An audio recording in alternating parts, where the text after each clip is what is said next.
राम मंदिर के बाद अब खबर अरविंद केजरीवाल की, जिनके खिलाफ दिल्ली आबकारी मामले में ईडी के समन को लेकर सियासी घमासान दूसरे दिन भी जारी है। कल उन्होंने जांच एजेंसियों को अपना जवाब भेजा था और उसके 24 घंटे बाद आज केजरीवाल ईडी के 3 समन भेजे जाने के बाद पहली बार मीडिया के सामने आए। करीब 5 मिनट की इस वर्चुअल प्रेस कॉन्फ्रेंस में उनके निशाने पर बीजेपी रही। सबसे पहले आपको उनकी 5 बड़ी बातें बताते हैं। केजरीवाल ने आरोप लगाया कि बीजेपी मुझे गिरफ्तार करना चाहती है। पहला आरोप लगाया कि बीजेपी मुझे गिरफ्तार करना चाहती है। मेरी सबसे बड़ी संपत्ति मेरी ईमानदारी है। ये लोग फर्जी मुकदमों से मेरी ईमानदारी पर चोट करना चाहते हैं। आबकारी नीति पर कहा कि हमने एक पैसे का भ्रष्टाचार नहीं किया। बीजेपी का मकसद जांच पूछताछ करना नहीं, मुझे लोकसभा चुनाव में प्रचार करने से रोकना है। सीबीआई ने मेरे को 8 महीने पहले बुलाया था।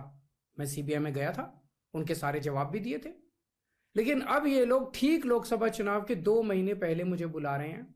तो बीजेपी का मकसद कोई पूछताछ करना थोड़ी है।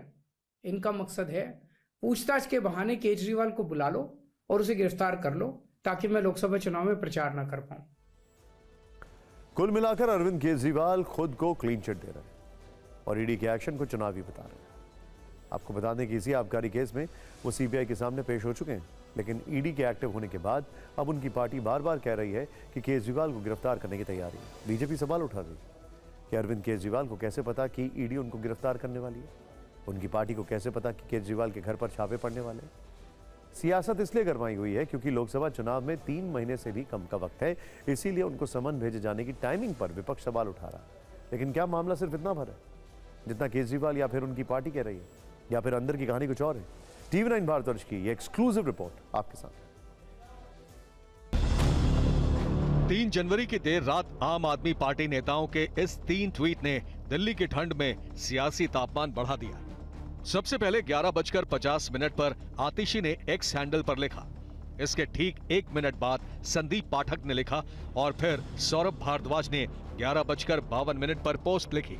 तीनों ने एक ही दावा किया कि कल सुबह मुख्यमंत्री केजरीवाल जी के घर ईडी पहुंचकर उन्हें गिरफ्तार करने वाली है। हलचल तब और तेज हुई जब बुधवार और गुरुवार की दरमियानी रात अरविंद केजरीवाल के आवास की ओर जाने वाले दोनों रास्तों पर पुलिस ने सुरक्षा कड़ी कर दी।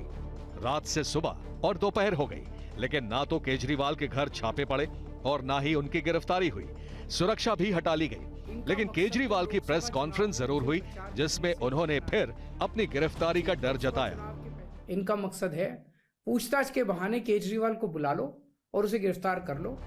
ईडी सूत्रों ने बताया कि आज छापेमारी का कोई प्लान नहीं है, लेकिन आम आदमी पार्टी का कहना है कि प्लान लीक हो गया, इसलिए ईडी का प्लान भी टल गया।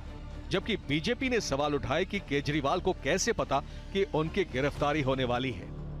आज तो वैसे भी नहीं कर सकते क्योंकि सुबह 7 बजे आना था, आपका खेल खुल गया। अरविंद केजरीवाल और उनकी पूरी टीम लगता है मनोहर कहानियां गढ़ने में महारत हासिल है। केजरीवाल को समन पर मचे घमासान के बीच ही दिल्ली में आज से आम आदमी पार्टी ने जन संवाद अभियान भी शुरू किया। बीजेपी ने यह आरोप लगाया कि गिरफ्तारी और छापे की अफवाह के पीछे इस कार्यक्रम में भीड़ जुटाने का मकसद हो सकता है। हमने सौरभ भारद्वाज से जब ये सवाल पूछा तो उन्होंने कोई टिप्पणी नहीं की।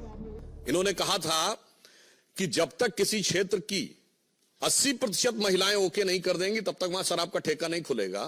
दिखाएं कितनों से ओके करवाए थे। तो उनके किसी कार्यक्रम की क्या नैतिकता है कि आपका जनसंवाद आज से शुरू हो रहा है, वो फ्लॉप ना हो जाए, इस डर से आप लोगों ने अफवाह फैलाई कि लोग बाहर निकल के हैं बीजेपी का।